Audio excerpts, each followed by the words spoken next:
Alrighty, welcome to Too Weird to Live, Too Rare to Die, a podcast telling stories of founders, investors, and operators working to turn the world we live in into a better place. So, Matt Vitale from Birchal, founder of Birchal, is with us today. Matt, thanks for coming on the show. Thanks for having me. Beautiful. Yeah, no, really excited to chat. I'm a user of Birchal. I've got buddies who have been funded on the platform, which I'm sure you'll know when we talk about it. And yeah, I love it. I think it's great. So super keen to chat. Before we jump into anything and get to know you, we're going to throw it over to Wallo, who's prepared a little serenade. So wow, believe it or not. So over to you, Wallo. Are you going to put the lyrics up? Chuck the lyrics up too, Wallo, if you can. Let me put the lyrics for you. I hope you like Frank Sinatra. Anyway, love Frank Sinatra. Amazing. It was kind of inspired by him, but imagine him being black and beardless. Oh, he was beardless. Well, yeah. Okay. Okay. Black Sinatra. Black Sinatra. Okay. Yeah.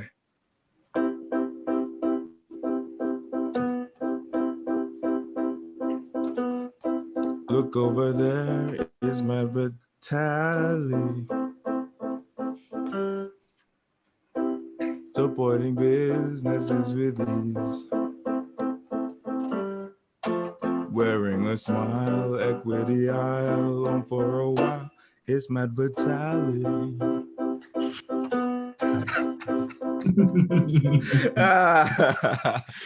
That's amazing. I started laughing. That is definitely a first for me, and we get a lot of mileage out of this drink. Yeah. That's what we wanted to hear, Matt. That's what we wanted to hear. Hopefully it's not the last time you serenaded, mate. First, but hopefully not the last. So good stuff. Yeah. Good stuff. Nice, Wallo. Welcome to the show. So, Matt, we'd love to hear a little bit about Birchal, a bit about yourself. Firstly, tell us a little bit about your background and upbringing. Whatever got you here. Tell us a little bit about Matt Vitale, I guess. Thank you. Well, look, we're in Melbourne. I've always lived in Melbourne. I've travelled a bit, but I never kind of lived. Or relocated overseas, if you like. I lived in Vietnam for 6 months when I was 18. Ooh. I decided to do a bit of a gap year, but yeah, love Melbourne and have always lived here. We're in Vietnam, just quickly, Matt. We're in Vietnam. I rode a motorbike from Ho Chi Minh to Hanoi a couple of years ago. Over a few weeks, yeah. On Highway 1. Yeah, that would have been one of my dreams to do. And to be honest, I kind of toyed with that idea. I read the Motorcycle Diaries by Che Guevara and kind of his experience. Great book.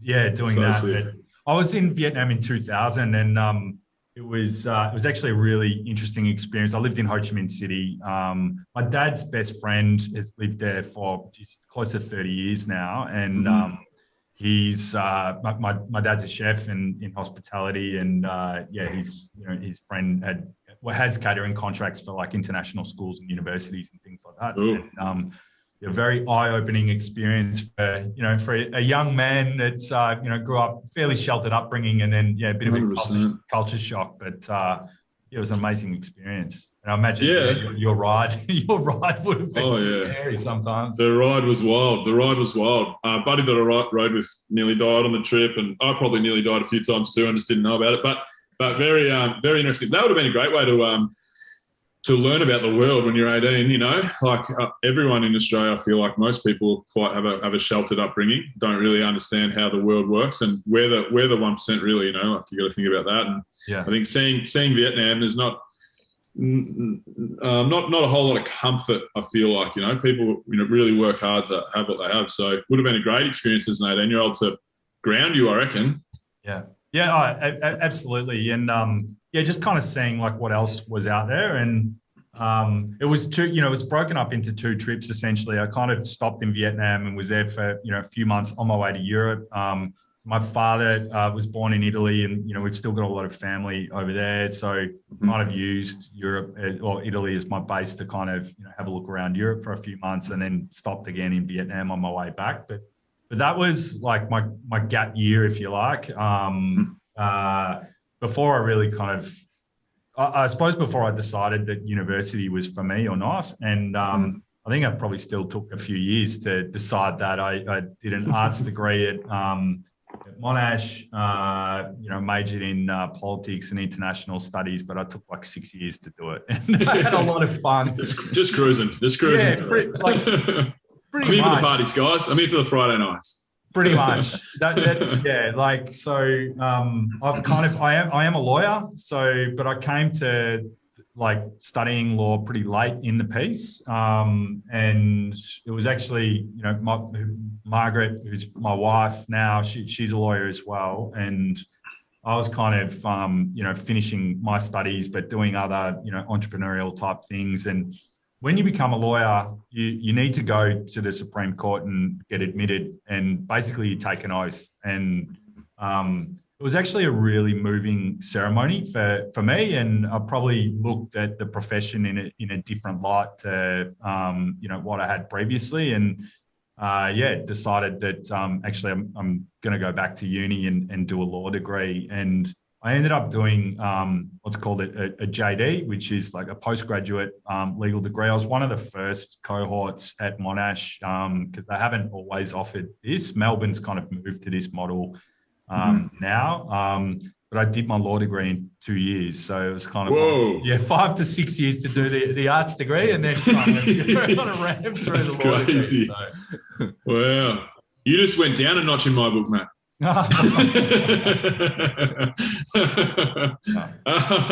So how did you get into I got a buddy who's he's my housemate actually, lives here with me, and he's a lawyer, and we're always talking about startup-y stuff. And he's a lawyer's lawyer, and he works very long hours. He's like understands the situation where all of his mates are like killing themselves to become partner and this and that. And I keep telling him he should get into startup land because he's just he would just love it. He would just really enjoy it. He's kind of halfway interested, but you made that transition somewhat, obviously. So we'd love to hear, because it's not super common, like very institutionalized, straight and narrow, like law degree, and there's one particular path most people go down, and you veered from that path. How did that all come about? Yeah, well, I mean, in many ways, I kind of got back to what I felt were my roots, and that was being in business and creating things. And there's not a lot of room for that in private practice. So like I became a lawyer. I was fortunate enough to be offered a position at Hall & Wilcox. So I did my articles there. And then, shortly after, I moved to Ashurst, which used to be called Blake Dawson, and ended up in the financial services regulatory team. And I mean, I really enjoyed the work, but, I think the challenge or the perhaps disappointing thing for lawyers, or frustrating thing for lawyers, is because of the way that, professional services are set up, you're billing for time, and it's very expensive for, particularly for smaller businesses. Mm-hmm. So you get involved pretty late in the piece, certainly as a junior lawyer. Like you don't have access to the clients as much. That's really something that the far more senior people in the business have. Mm-hmm. You do a discrete piece of important work, but then, the company will kind of go off into the sunset and execute on the advice that you've given them. And it's actually, well, I certainly didn't find it very satisfying. Like, sometimes you get to read in the paper, like, oh, I worked on that, and they're kind of going and doing that thing now. But that was something that, I found pretty hard to reconcile in terms of my own satisfaction.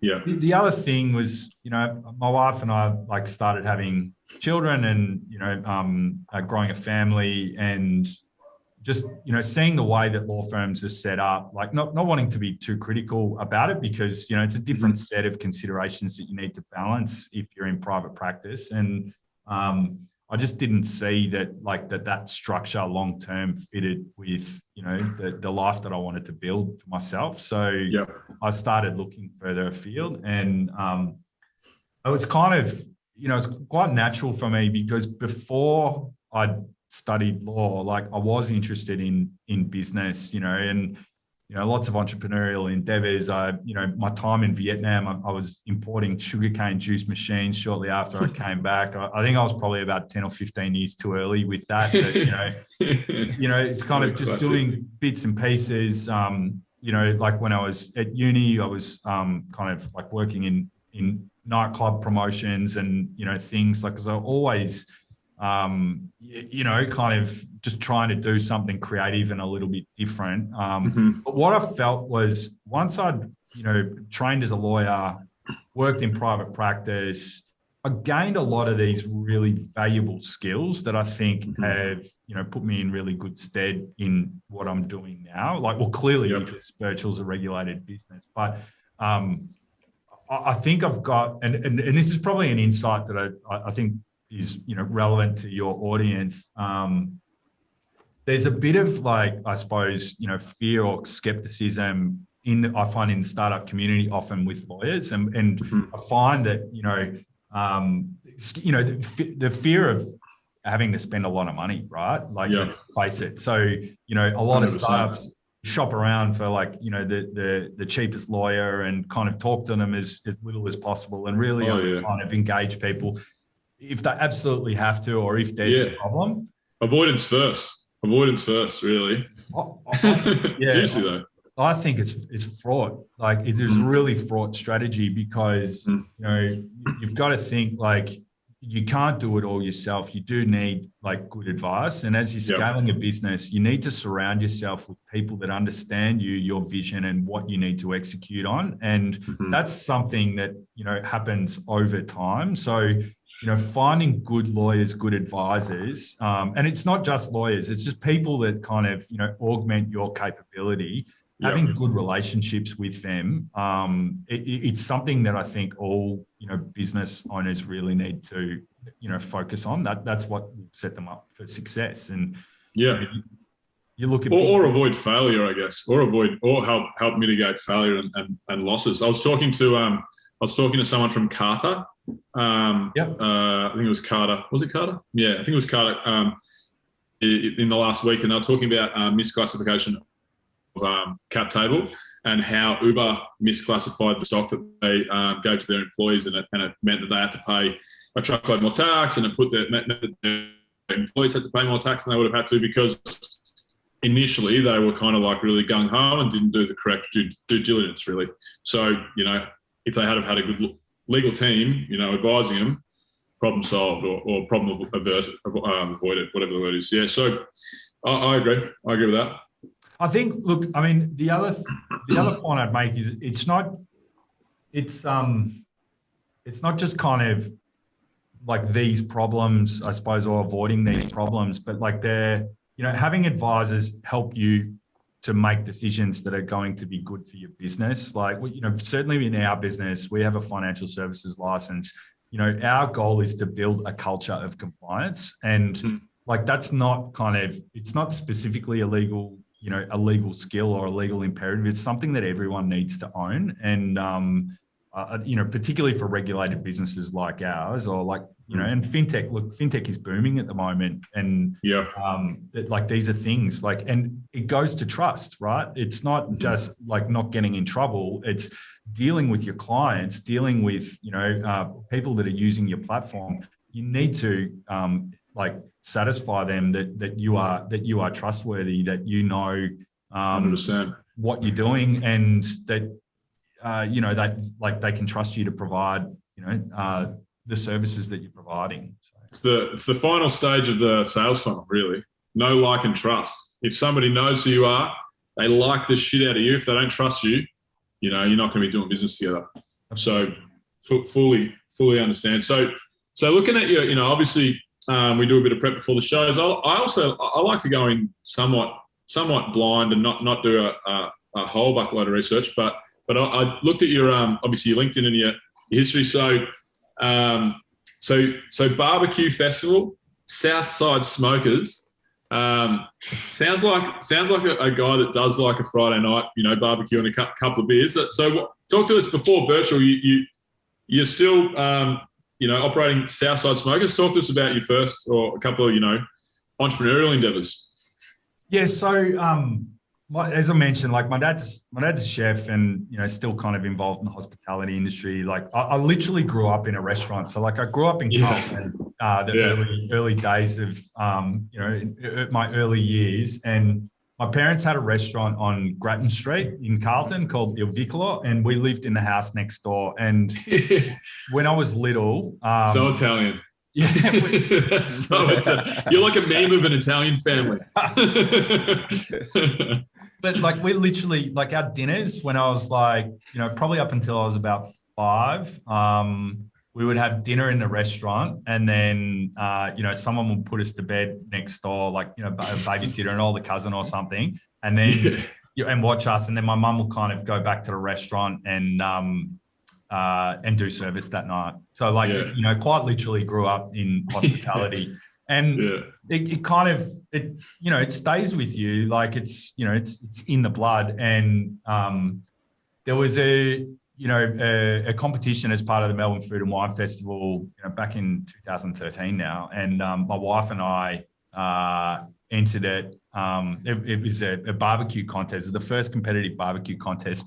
And, my dad and I, like, when there's a barbecue on or, like, feeding a lot of people, always kind of playing around in the backyard. And porchetta is, like, our kind of, tour de force, if you like, that people love. And, we entered that contest and we won. And then as a result, like, we got an invitation to the World Championships of Barbecue. This is an absurd story, but I've always thought the barbecue should be a sport. Let's be honest. It is in the States. Like, funnily enough, it is. Like, and they go absolutely crazy for it. And it was just like, it was just down the rabbit hole for a few years on barbecue, and met so many amazing people.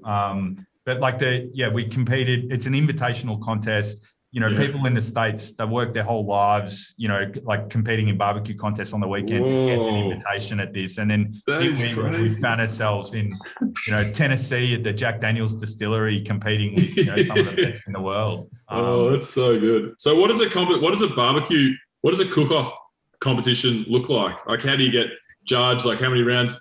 I'm fascinated by this. Yeah, it's pretty intense. So it's usually it looks like a big caravan park. Like, everyone kind of sets up like their tents, usually motorhomes, whatever, and they cook for the weekend. And it's a really great like social event.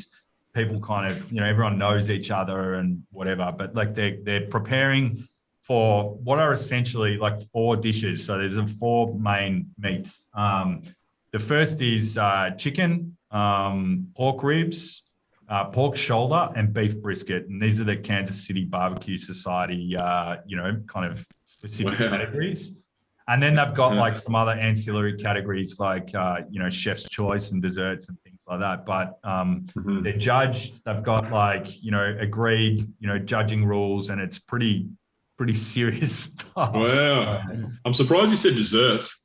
I've never cooked dessert on the barbecue, but I'm sure it can be done. Well, for desserts, some do use like, I've had like a kind of a smoked chocolate cake that like people have given me and whatever, but it's that's when you're really a barbecue aficionado. That's when you've gone a little bit too far, let's be honest. Yeah. Wow, that's classic. So all right, cool. Now, I mentioned you mentioned earlier that you're before we started recording, or maybe it might have been recording, I don't know, but that you're working from the Commons today. Yep. I mentioned I got a couple of mates. I used to be at the Commons myself. Got a couple of mates. They were the other at the Commons. They were the guys that were funded by you. So I know the Memo Bottle guys. Awesome. You know Jesse and Jono, yeah. So yeah. I grew up on the peninsula.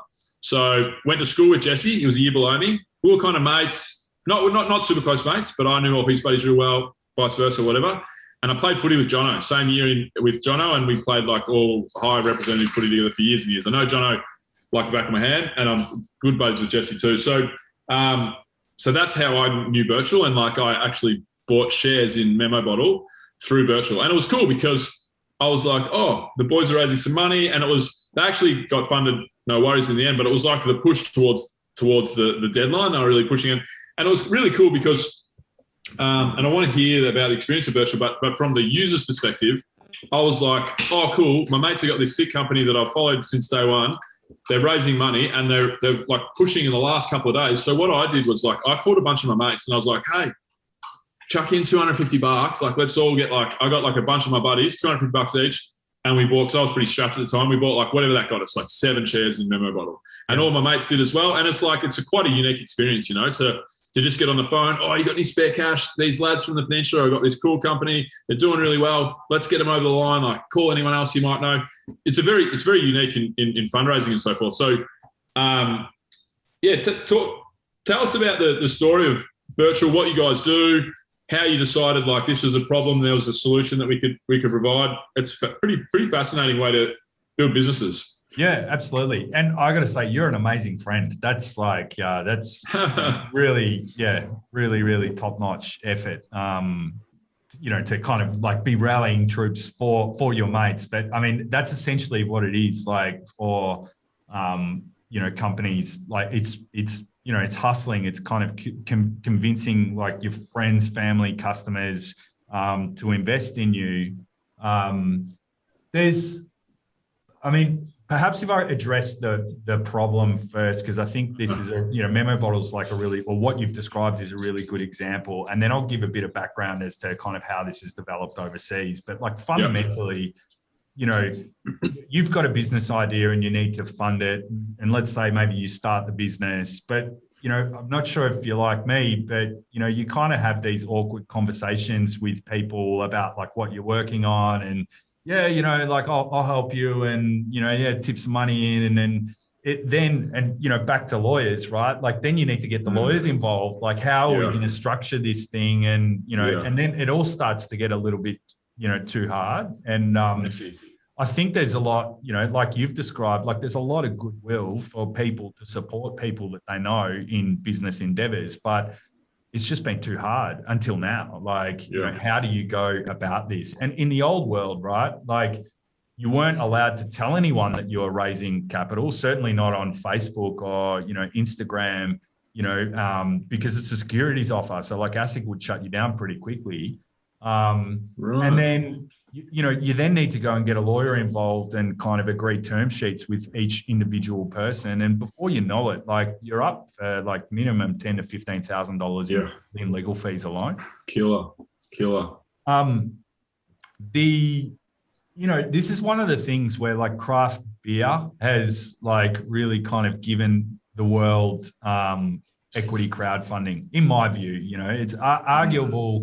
But, you know, Brewdog, which I'm not sure if you're familiar with, but like they're a Scottish independent brewer, the largest independent brewer in the world, like pretty big craft brewer now. I think that's what I'm on Shark Tank, the European Shark Tank or something. Oh, no. No. Oh, look, I know Brewdog, yeah. I was listening to somebody talk about him just recently, maybe on this English startup podcast I listened to. But yeah, go on.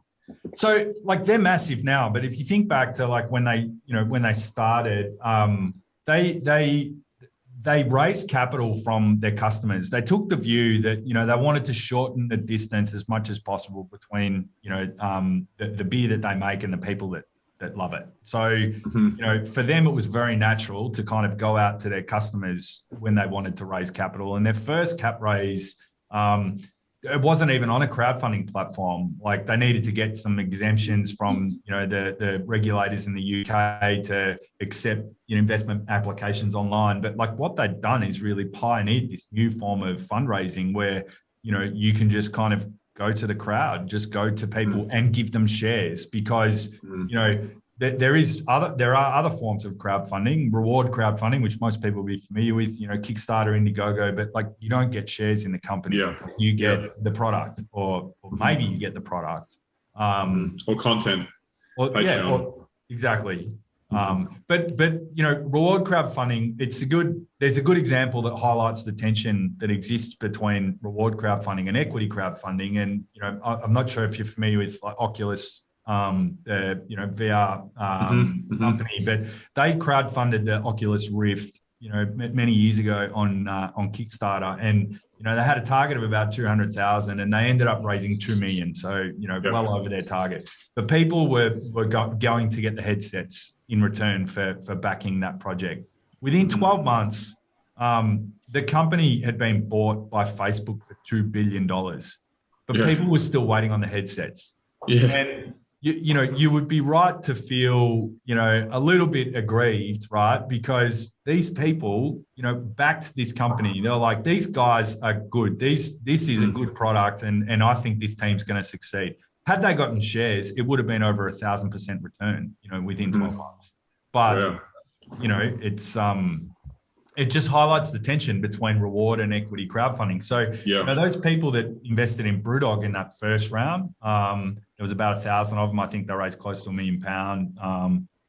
They've been able to, they've realized close to a 3,000% return. Last time I checked, it might be more, right? Like those early backers. So it's kind of getting in companies, at the early stage and, kind of realizing a return if they then succeed. Now, this isn't new. This is previously the domain of, wealthy people and, venture capital funds and people that are out there kind of investing in startups as an asset class. Well, what equity crowdfunding does is makes this asset class available to everyone. And, I think this is a broader movement, that people are investing in, cryptocurrency, they're, day trading on stocks. People are becoming a lot more interested in, how they can grow wealth and what asset classes are available to them. Yeah, I reckon it's sick. I love it. And like I said, I'm a real proud user of Birchal. There are other things that I will invest in over time. I want to, in some years, become an angel investor myself. Like I really love the whole idea. One thing that I wonder, Matt, that I'm keen to pick your brain about is like, in terms of, a mom and pop investor, or like, a young bloke going through university who's got a couple of extra bucks and like sees a product that he or she thinks is awesome and wants to invest, puts in $1,000, early stage, gets a few shares, the company does really well. But like with the companies that are going through equity crowdfunding, what are the chances of like a realistic exit for the people that have tipped in money? Because obviously especially talking about VC stuff, it's like to the moon or die, really. And it's 1 in 20, 1 in 50, whatever it is that you're going to get a return.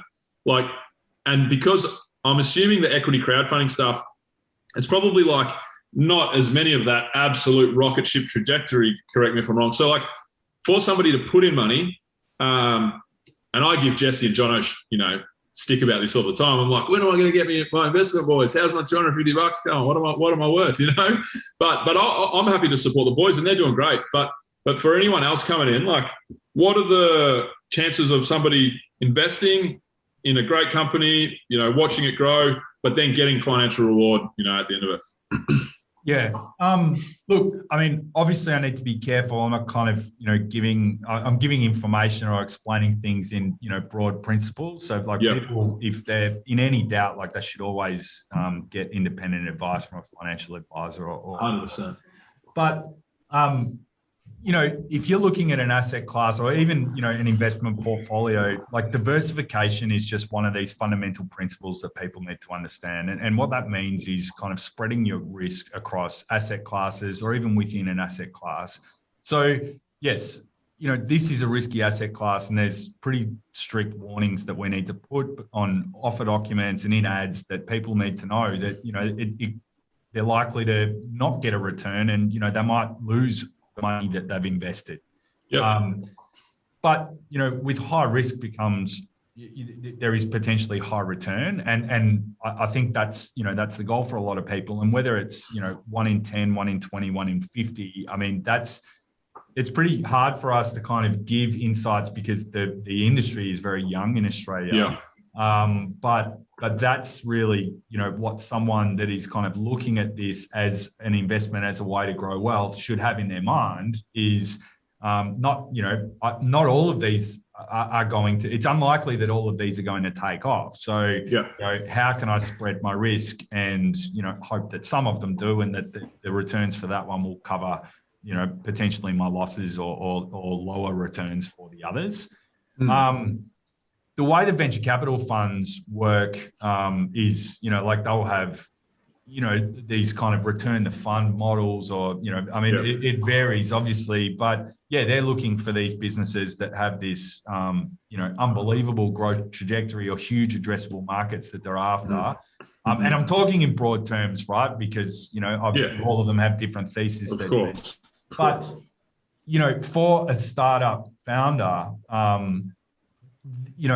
that means that what your business, despite that your business might be a good business and it would be profitable, it doesn't always fit what these venture capital funds are looking 100%. for. And in Australia, like there really hasn't been many options for early stage capital. We don't have a thriving investment culture like they do in the States. We don't have this deep pool of capital for early stage businesses like they do in the States and other parts of the world. So, we need to plug that gap, and equity crowdfunding has been doing, a pretty good job the last few years at this. And, finding homes, finding, capital for businesses that perhaps don't fit, what venture capital funds are after. And because of that, like there's been some criticism leveled at what we do is like we're kind of, funders of last resort, I've heard, but like it's not really the case. And it's certainly not consistent with the experience in the UK, which, is far more advanced in terms of equity crowdfunding, far more mature than us. They've been doing it since about 2011. About half of the capital that's deployed in equity crowdfunding platforms in the UK comes from professional investors, VCs, angel investors and things like that. And we've started to see that happen here, obviously at the earlier stage, but we've seen, multiple times venture capital funds investing alongside retail investors in offers that we've had on Birchal. Yeah, that's great. And yeah, I definitely don't think, I wouldn't look at Birchal as last resort investing. I think it's like, I mean, if you're talking about venture capital, they want Canva, they want Atlassian, they want, and that's like 0.0001% of the businesses out there, startups out there, So when you're talking about Australia's capital like market, I guess, like globally, you said we're really far behind. I was listening to I think it was Atlassian mentioning it. I just mentioned Atlassian. I think it was a podcast with those boys. Recently, it was definitely one of Australia's older, most successful startups. I think it must have been them because they were talking about the fact that, the landscape 20 years ago when they were building the business, because obviously Atlassian, Australia's probably biggest success in terms of startup, that of Canva or whatever, at least recently. Atlassian, they're famously like bootstrapped for a very long time. And I was listening to this podcast with one of the founders, I can't remember who it was, and they were talking about the fact that 20 years ago, that was the only option. There was no other option for them. So it was like, we bootstrapped because we had to, But in terms of like a global sense, where do you think we fit in like the VC market? Because like you see the Blackbirds of the world and Airtree and so forth, like growing bigger funds. I follow them all on LinkedIn and so forth. And, the investments are getting larger and larger, some successful exits. But like if you look at Israel, thumping startup community, massive money, huge amount of unicorns and exits, whatever. Obviously, the US, Europe's probably more mature. Where do we fit in the whole thing? Like, where are we at, Australia and Asia Pacific?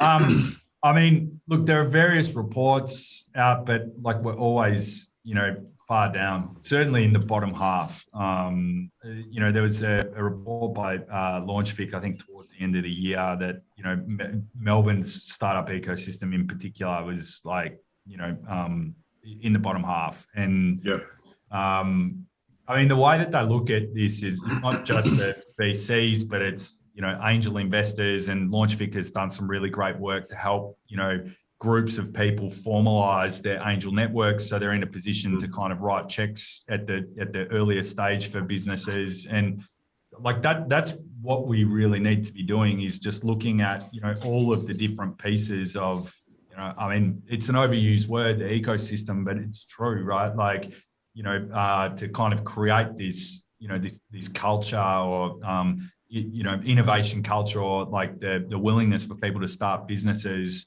you need to, like, they need to have capital available to execute their plans. Because, what we're seeing is, founders are, like maxing out credit cards, mortgaging their home if they've got them, like anything that done both of those. Yeah. In the whatever. past. Yeah, exactly. Whatever you need to Stole money from my grandma. Yeah. It's like you just got to do whatever you can to get it done. But and that's why, and all credit to the Atlassians of the world and others that have succeeded in spite of the difficulties that that we've had. But we need to do better as an industry, particularly if we're going to kind of I suppose shift the productivity of this nation away from the things that we've made money on in the past. And like it's still selling resources, still heavily dependent on things that we've traditionally been dependent on. That can't continue into the future. We need to find a different way. And I like to think that equity crowdfunding has an important role to play in that, because if founders look and see the successes of companies that have raised capital, and then they go on and execute their plans and become bigger businesses, then it becomes less of a leap of faith and more of a kind of a reasonable thing for talented people that are within organizations to think, I've got a business idea, and if I quit my job, I can probably get funding for it, and away you go. So interesting stuff going on in terms of like the fundraising landscape, because like we said, especially in Australia, in years past, it was quite difficult. Our angel and VC network is growing. Do you look at platforms like revenue-based financing platforms that CapChase and Pipe in the United States come to mind? I know Matt Allen has a Tractor Ventures as revenue-based, based out of Melbourne. Do you look at just in a general sense? Do you look at platforms like that as a competitor to like your model, or do you look at it as it just adds to the pie, so to speak, and more money, more growth for everyone, and all the better for the startup ecosystem? Yeah, look, all the better. I suppose our direct competitors are people that are providing the same services as us. In terms are there many? Look, the industry there's probably about 16 licenses that were issued in the first kind of 6 months that the regime started, but all of the activity is pretty much taken place on three major platforms. Gotcha. And, without sounding boastful, but Birchal's facilitated around 70% of all of the funds raised under the regime, which we were pretty surprised about in terms of how quick that consolidation happened. But at the outset, we're talking to the big dog here, guys. We're talking to the big dog. That's good. We kind of like, I suppose we don't really focus on. We've always focused on doing good work, and I suppose we looked to the UK, like we're kind of inspired by what that regime has become, and really decided at the outset, like we need to be a volume platform. Like we really need to make this as accessible as possible to as many businesses as possible. So that meant refining our processes and, providing what is a pretty, sophisticated service, very efficiently and cost effectively for businesses. And, and I think the proof is in, we've hosted over 90 successful offers now since 2018. Yeah. And it's, over $60 million raised on the platform, which, we're really proud about, but like, it's been really, important and hard work to, refine the process, and it can always be better, but that's our focus. How do we kind of make this as efficient as possible for businesses? Yeah, I think 90's a lot too. Like we're going to potentially raise some money later in the year. I spent a bit of time on Crunchbase, looking at different angel networks, VCs and what have you. And you see recent investments or total investments, Crunchbase has all that data. 90 investments is a lot. That's a lot in 2 years or 3 years. Hey, I wanted to ask. sorry, just before, I just want to circle back because, I mean, just what you asked about, like the other funding sources, this is an important point because we discuss this with companies a lot, right? Like when you look at larger businesses, you know, they'll usually have a CFO, and the way that they fund their operations, like there's a funding mix, right? Like there's a little bit of equity, there's a bit of debt, there's, grant funding, all sorts of things that help them execute their plans. Larger companies can be more strategic about this because, you know, they've got the skills and the capability in their team to think about this. They're also kind of, transacting more material amounts of capital. These are all really good practices for early stage businesses to get into, right? Like, and all kinds of capital has, advantages and disadvantages, and that's what the company needs to balance, right? Equity capital, it's dilutive. Like you're selling part of your company, but you don't need to pay interest on it necessarily, right? But cost of goods, revenue-based financing has cost of goods attached. Exactly. So, a company really needs to kind of figure out what makes sense for them. Are these funding sources even available? Like, bank debt, like that's just not available for a lot of businesses. So like these are the trade-offs. But in terms of where companies get this capital from, like we're kind of, like agnostic in the sense, if we can play a role, that's great, but like it's got to make sense for the company. And then if it makes sense for them to kind of get funding elsewhere, and that means that they're going to execute their plans and go on and be a big company, that's awesome too, because that's why we exist. Yeah. So in terms of like getting people onto the platform, this is just a question that when you were talking a few minutes ago, it kind of came to mind. I was just wanted to ask before I forgot it, but in terms of, so I would assume, I'm not sure, your target market is like institutional investors or people like really interested in the startup scene, or how much of your communications goes to like the people that want to help the founders? So what I mean by that is like friends, family. Is there a portion of your communications or like your whole, the target market is a part of that demographic, like the people that want to tip in and be part of the ride, that aren't expecting a X amount return on investment, so to speak? I'm just going to open my back door because my dog's whinging. I can hear you, but I'm worried he's going to, he's going to do a number twos next. All good. Got to sort that out. Look, so I mean, there's a few things to cover in that question. Perhaps I'll start with like Birchal's audience. Birchal's audience, I think we've got close to 100,000 users on the platform.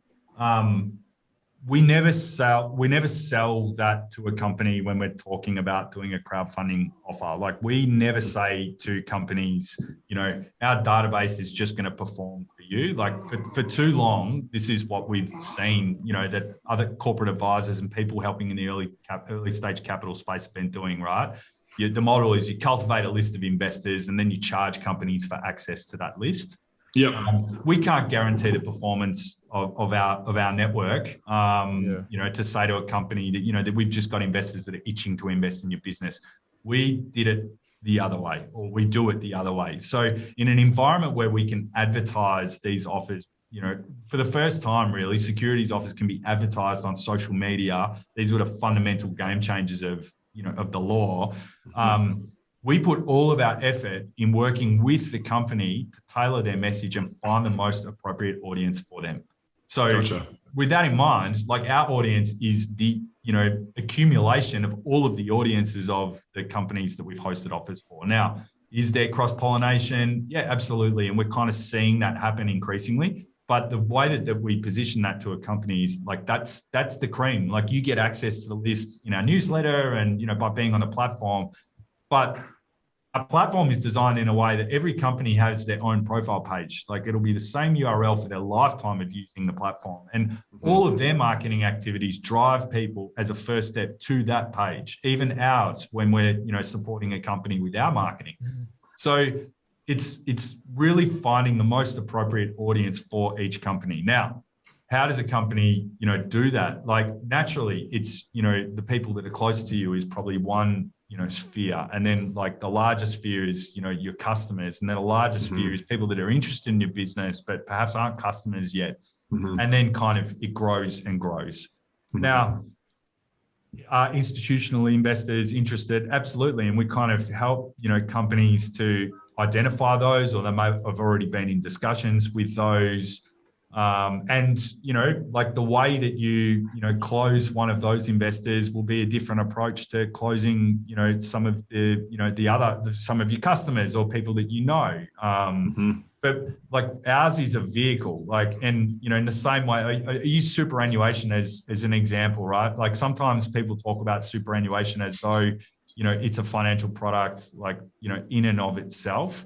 But it's actually not. Like it's like a vehicle to aggregate like multiple types of financial products, like in effect, like the fund is investing, on your behalf, or if you got your own super fund, it's not. Superannuation is a vehicle to aggregate multiple types of investments that provide for your retirement. Equity crowdfunding is a vehicle for you to aggregate multiple types of investors to buy shares in your business.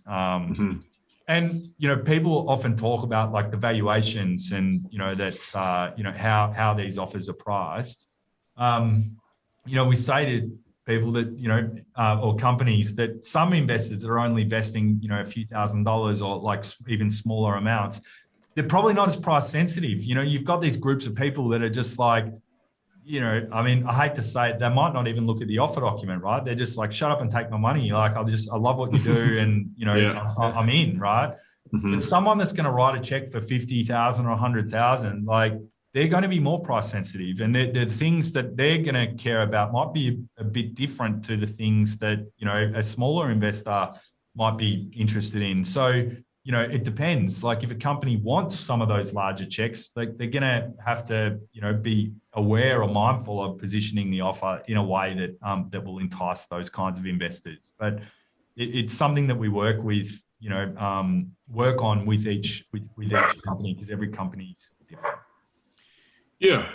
My next question is going to kind of like go not contradict, but considering what you've just told me, this question's a silly question, but like in a general sense. So in a general sense, you've just said every company is different. I understand fully 100%. But in a general sense, so when a company is pitching and they're preparing their deck, they're getting ready for a round on Birchal, regardless of who they're pitching, what are the key things that somebody needs to show in order to like get people excited about the opportunity? Like, well, if you're going like, pitch deck 101, like these are the key things that a business needs to take into account.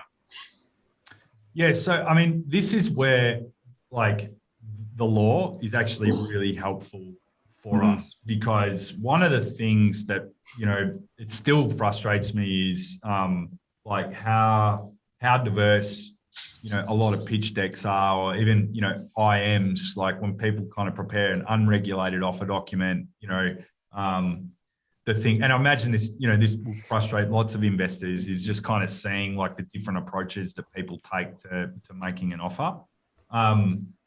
For us, like we've got minimum content requirements that need to be complied with under the Act, because every offer needs a regulated disclosure document, the CSF offer document, which is essentially a cut down version of a prospectus. So like it's a light version of what you would need to prepare if you're a public company, IPOing on ASX. And in that regard, it's actually a really good discipline for companies to get into early, because it'll prepare them well for, stuff that they might do in the future.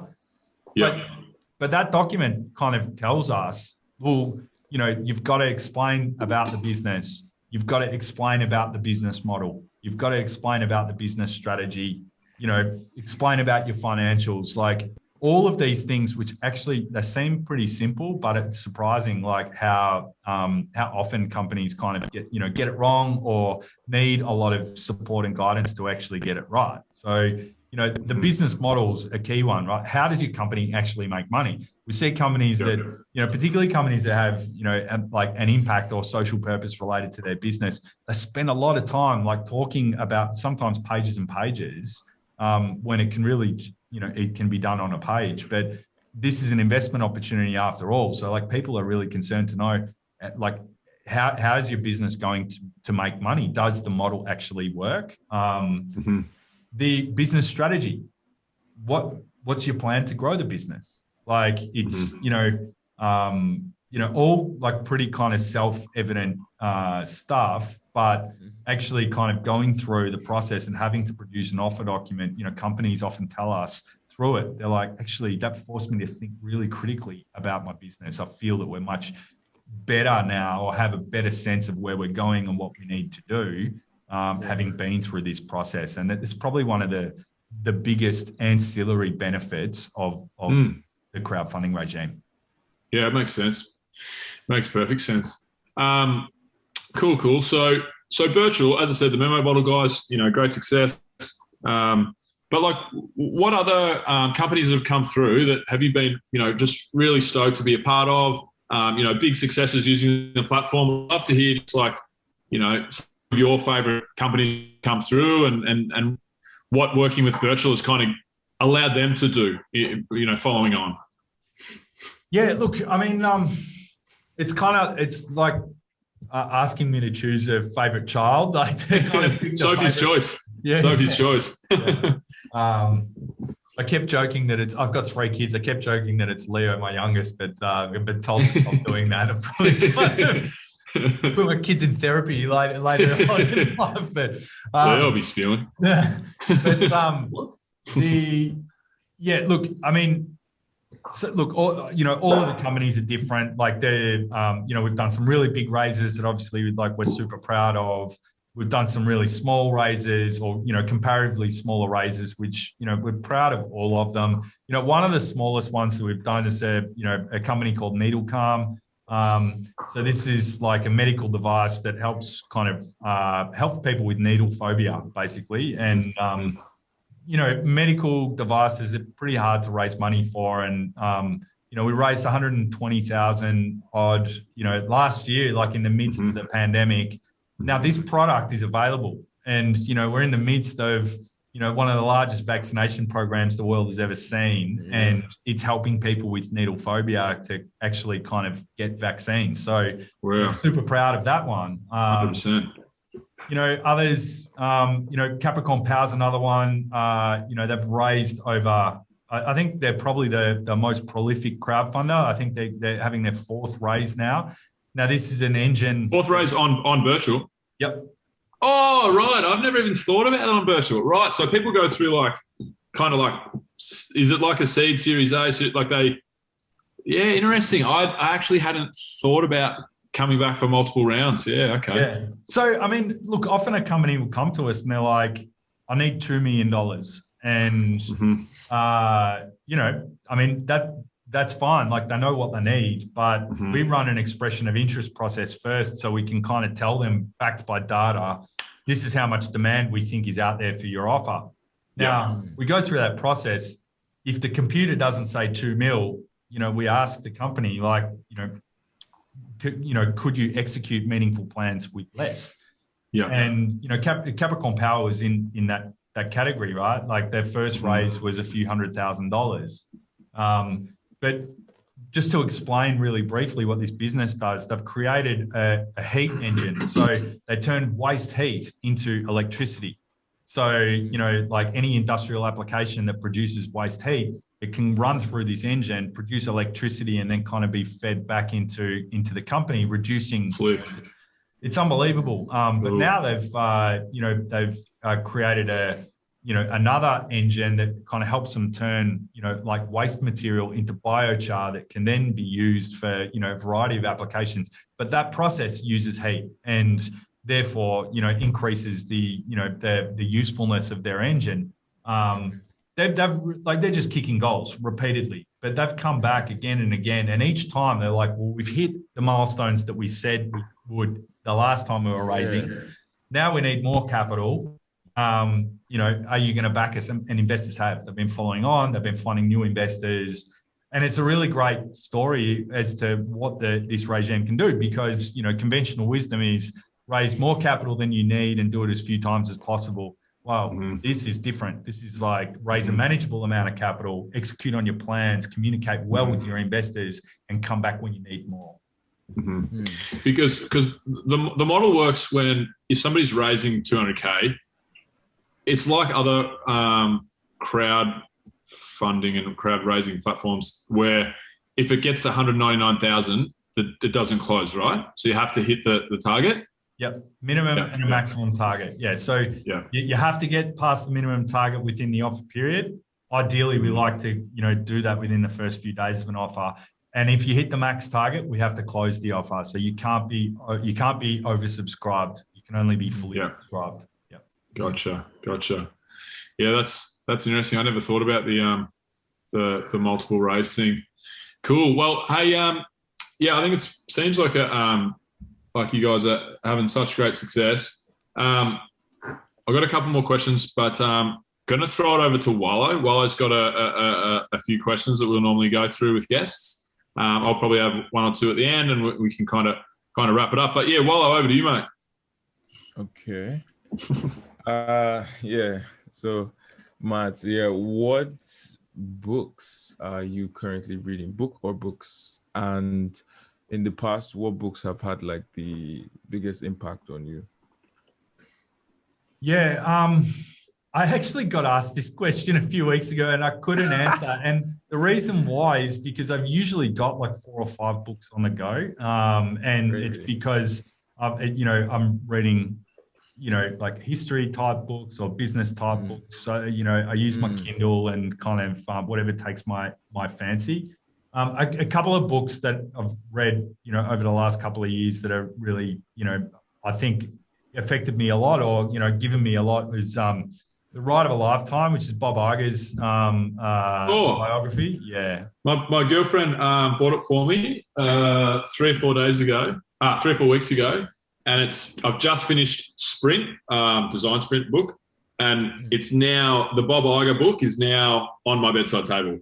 Haven't picked it up and read a page yet, but sick, awesome. Is it good? It's amazing. Yeah, it's amazing. And, I kind of, in lockdown last year, I subscribed to Masterclass for a little while. I watched kind of his, answers on that. But like particularly for, someone that's in a leadership position in business and basically for everyone, like he's a really inspirational character. And a lot of the stories that he's got to tell about his dealings with Steve Jobs and the Apple deals are fascinating stuff. Ooh. Similarly, Shoe Dog, I think I've read that some time ago, but like it's, Phil Knight kind of describing a lot of problems that I think, founders face regularly. Like we've hosted offers for companies that manufacture products and cash flow is just always a problem, and really surprised to see, even how late in, Nike's development, they were still managing cash flow issues, some existential, moments in that business. And then another one that I've read very recently is I think it's called Everything You Need to Know About Advertising, written by a mate of mine, Ben Shepherd, which is really good. I recommend it. And finally, Cult Status by Tim Duggan, and that's like on the recommended list for basically any company that's thinking about, well, basically every company, but particularly any company that's thinking about crowdfunding. How do you achieve cult status? Cool. I have another question. If you had a time machine, when and where would you go? If you had like 1 hour to, go and come back, where would you go? When would you go, rather?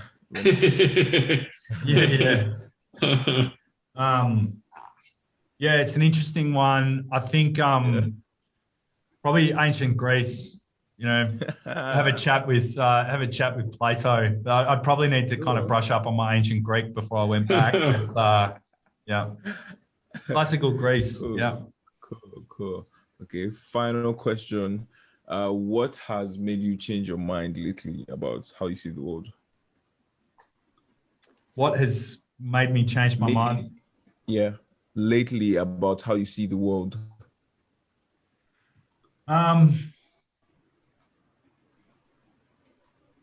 Pretty tough one. That's a tough question. That's one of those questions. This is another stitch-up question, Wallo.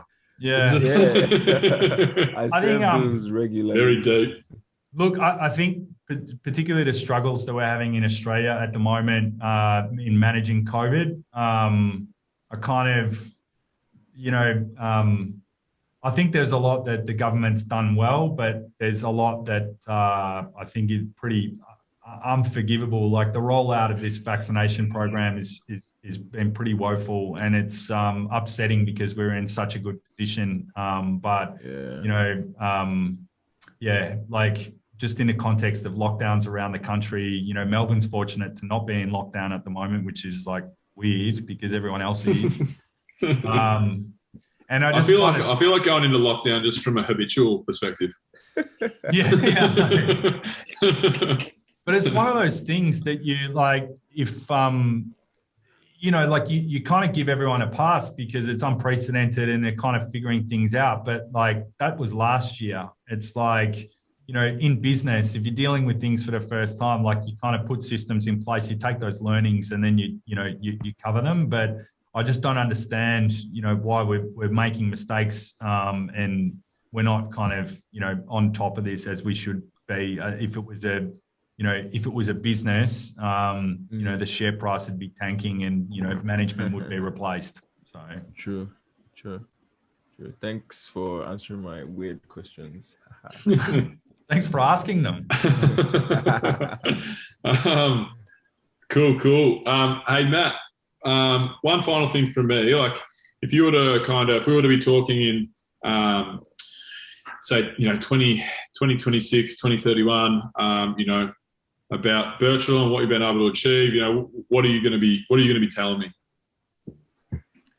Yeah, I think I'd like to be telling you that, Birchal's kind of expanded to, providing a range of services to businesses to help them, raise the money that they need and execute their plans and engage with the audiences that we help them build. I'd like to tell you that Australians have really, taken to investing in startups and early stage businesses as a very kind of common asset class, and that Birchal has a lot of information and, available for people to make informed decisions about, this asset class and what they'd like to invest in. And I'd like to be telling you that, Birchal has kind of taken all of these services that, we've kind of proven up and developed in Australia around the world and, is probably one of the largest providers of early stage capital in the globe. Right. Sounds good, man. I love the vision, love the product. Like I said, my friends have used it successfully, really helped their business. I think it's a very slick product. Like it's really good to use, the UX, UI. It's great. So I'm team Birchal all the way. That's pretty much it. So thanks for coming on the show. Thanks for having me. Yeah. It's been a lot of fun. I really appreciate it. And thank you to all of you and great to meet you all. Yeah. Cool. Matthew Vitale. Yeah, that's wonderful. Alrighty. Cool. Well, that's it from us, Matt. Appreciate it, mate. Have a great weekend. Thank you. Cheers. Bye. Yeah.